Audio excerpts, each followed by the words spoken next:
Yo, what up, brothers? What's up? It's the Director. Chargers fans, what's up? I want to talk trades today. By the way, if you guys hear a fan going on in my video, I apologize. It's like 101 degrees outside. I don't want you guys to see a dripping Director this whole video. So it's about you so much as it is about me. Also, you guys want to see a reason why not to wear, a hat every single day of your life? That's beautiful. A farmer's tan on my head. So I want to talk some trade scenarios with you guys today. I was talking to the Discord the other day, and I noticed that there's some guys talking about our cap space situation next year. The guys that, their contracts are expiring, who's going to stay on the team. And then we start asking, who should we maybe trade for now that we have the cap space? Because with Justin Herbert comes the opportunity to not have to pay a franchise quarterback, $1 bajillion a year. And what a lot of teams like to do in those 4 years is to load up on talent to help that, young quarterback develop, until, it's time to pay him, and then we can, shove out everything that's unnecessary. So this video is going to be my 12 players I think the Chargers should trade for, or at least consider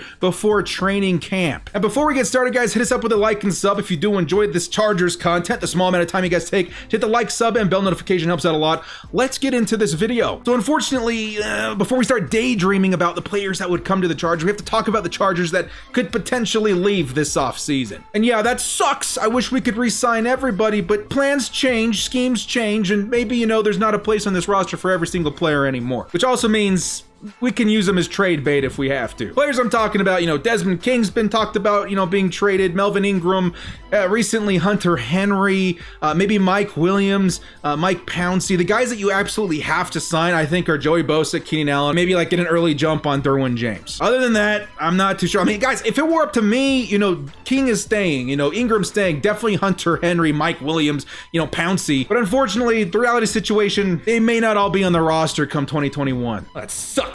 But with that, we've got some room to bring in some fresh guys. So let's start off here. We'll make our way towards the bottom of who I'd want to pick up and then go all the way up to the top, most expensive, most outrageous trades. We'll start off with Riley Reiff from the Minnesota Vikings. They just picked up an offensive tackle from the draft this last year, and maybe there's not enough room for Riley Reiff, who's a 31-year-old left tackle on the team right now. The Chargers can, swoop in, slide into those DMs and be like, yo, Reiff, we got a place for you on our team. We're going to be starting, you're going to be the star. You're 31 years old, you got some time to play. Let's go ahead and offer, the Vikings like a 4th round pick or something in order to get Riley Reiff and try and fix that left side of the line. I don't want to throw Herbert out there and be like, yo, do what you can, but just know that the left side is going to be exploding every time you snap the ball. Now, you don't do that to your rookie quarterback. Speaking of which, my next guy on this list, Nate Solder, same thing, New York Giant, a bit older, 32 years old, coming into a contract year. I think the Chargers, once again, should slide into those DMs because the New York Giants decided to draft Andrew Thomas this last draft. And I feel like, again, what are they going to do with Nate Solder? I don't know. Go ahead and slide him over to the LA Chargers, help us with our line, and we'll help you out with maybe like a 4th round pick. Now, staying on the topic of offensive line, Joe Thuney. Now, I don't know. I think Thuney signed like a tag or something like that, right? I don't know. Just let me know in the comment section below. But he's only 27 years old. Again, the left side of our line, atrocious. Thuney's one of the better left guards in the league. He's only 27 years old. If the Patriots are willing to deal him, I say let's give him a 3rd, maybe a 2nd round pick in order to solidify that left guard position for a long time with our new rookie quarterback. That one I'm not quite sure about, but I mean, the age really intrigues me. We're able to pull it off with Trey Turner. Why not try with Joe Thuney? Next up, this is where we get into the nitty gritty. The guys that maybe like people aren't thinking, oh my God, they're going to get traded. More of guys that I'm thinking like, wouldn't it be cool, given the player's situation right now. We'll start with Michael Gallup. Now, Gallup, in my opinion,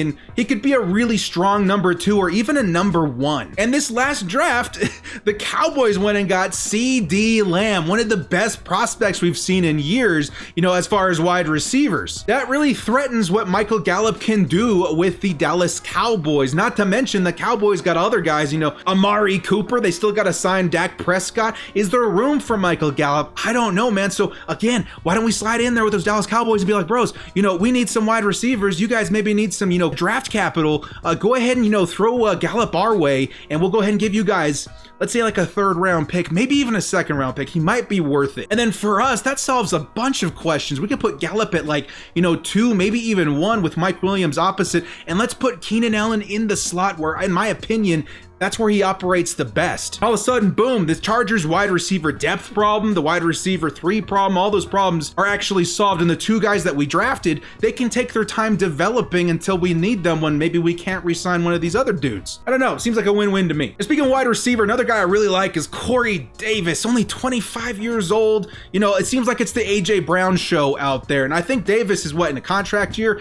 Again, if they don't want to pay Corey Davis, if they're all about that AJ Brown, let's go in there, offer him like a 3rd round pick or something like that, maybe get Corey Davis. But honestly, when I'm looking at the 2 situations, I think I like Michael Gallup more. So let's go ahead and swap that around. I would say maybe like a 3rd round pick, 2nd round pick, maybe.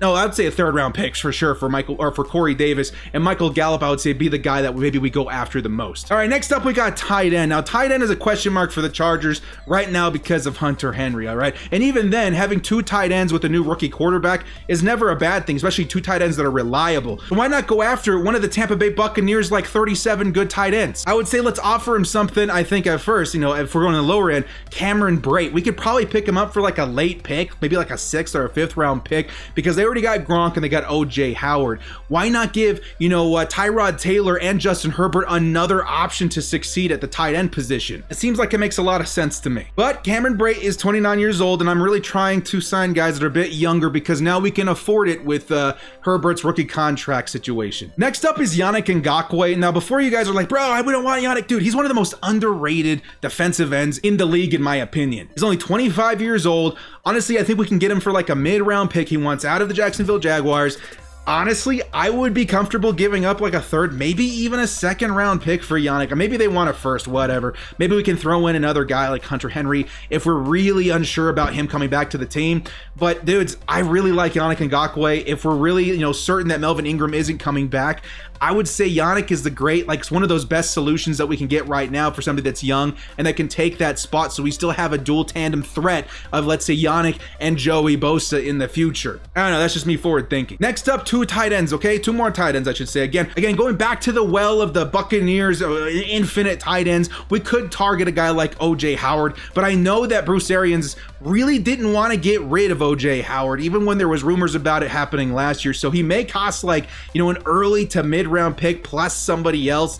You know, in my mind, I would say we'd have to give up like a 2nd maybe, or we can give up like a 4th or a 5th plus maybe Desmond King. Either way, I'm not as super fantastically excited about OJ Howard as I am about this next guy, David Njoku. Now, what happens when a player publicly expresses they want out of a football team? The price of that player goes down dramatically. You guys remember DeAndre Hopkins this last year to the Arizona Cardinals? He wanted out, and so the Cardinals got him for like, you know, a Kit Kat bar and a free car wash coupon. It was absolutely insane. Now, David Njoku just did the same thing to the Cleveland Browns, saying, yo, I want out. I want to go somewhere where I'm going to be utilized more, which he definitely should. He's a freak of nature tight end. I think the Chargers definitely could acquire him on the cheap. I'm not even kidding. I would say like a mid pick, maybe the 3rd or 4th round pick, or we could package him with somebody like Melvin Ingram, who maybe we're not going to re-sign next year anyway, with a late round pick. So imagine, Cleveland fans, if you're watching this, would you be happy if we gave you guys a 6th round pick and Melvin Ingram, which you guys would have to pay, but you guys have the cap for it, and it would solve that situation of edge for you guys while also solving the situation of tight end for us. I don't know. I like Njoku the most out of all the tight ends. Next up in the top 3, let's start with Leonard Fournette out of Jacksonville. Only 25 years old.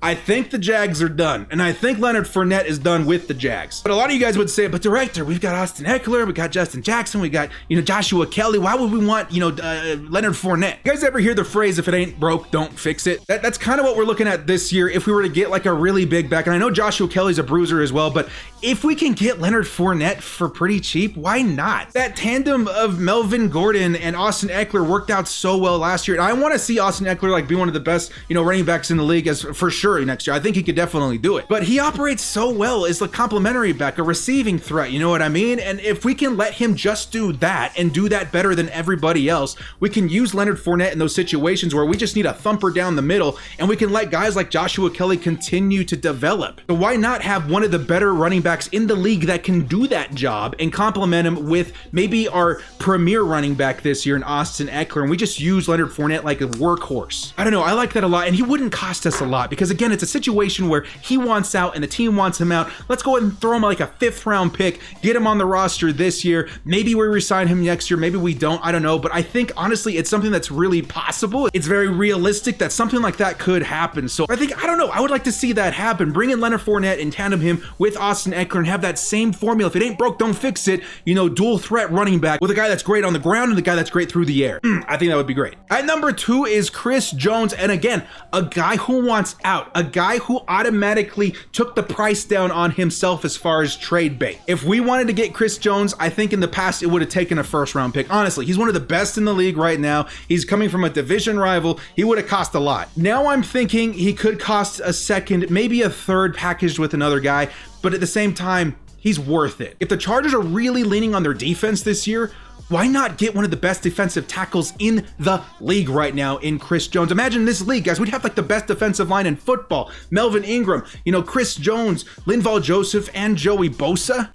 No one would want any part of that, dude. And again, we would have the cap to sign him. I know everybody's like, oh my God, we got so many stars to sign next year. Yeah, look at the cap space we got next year, guys. It's actually quite ridiculous. I think we're like in the top 3 or something like that as far as cap space for 2021. Maybe I'm wrong, I don't know, but it's a lot of money. We have a lot of money to work with. And that helps me segue into my number 1 player I think we should trade for. Somebody I think maybe a lot of Chargers fans would actually enjoy seeing with the Bolts. Somebody I know wants to come to the Bolts. Somebody who has a best friend buddy on the Bolts. That man's name is Jalen Ramsey, currently of the Los Angeles Rams. Now, why would the Rams be willing to get rid of Jalen Ramsey? My thinking is maybe they wouldn't, but I don't think Jalen Ramsey wants to stay there. He's not the kind of player that sticks around somewhere where he doesn't think he's going to succeed. Not to mention the dude's best friend in the whole world, who he's promised over and over and over again on Twitter and different social media platforms that he's going to play with. Derwin James and Jalen Ramsey were meant to play NFL football together. And seeing as we are never going to get rid of Derwin James,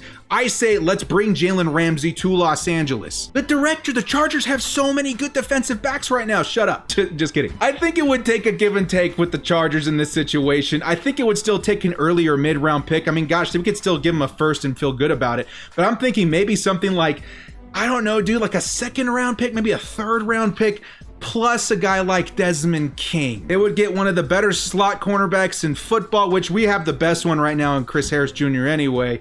And they would get, you know, like a 3rd or 4th round pick as well. But the biggest reason I want this to happen is because the future of our defensive backs does concern me a little bit. Casey Hayward, Chris Harris Jr., they're both like 30 years old. They're both on contract for like another 2 years or so. You know, what happens after that? I say we bring in Jalen Ramsey and Derwin James and make these 2 guys the cornerstone, the epicenter of our defensive back core for years to come. We build around those 2 guys, 2 of the best in the entire league to do so. 2 guys that want to play together, that would absolutely dominate on the same team. I mean, all of a sudden this year we would have Casey Hayward, Jalen Ramsey, Chris Harris Jr., and Derwin James all on the same squad.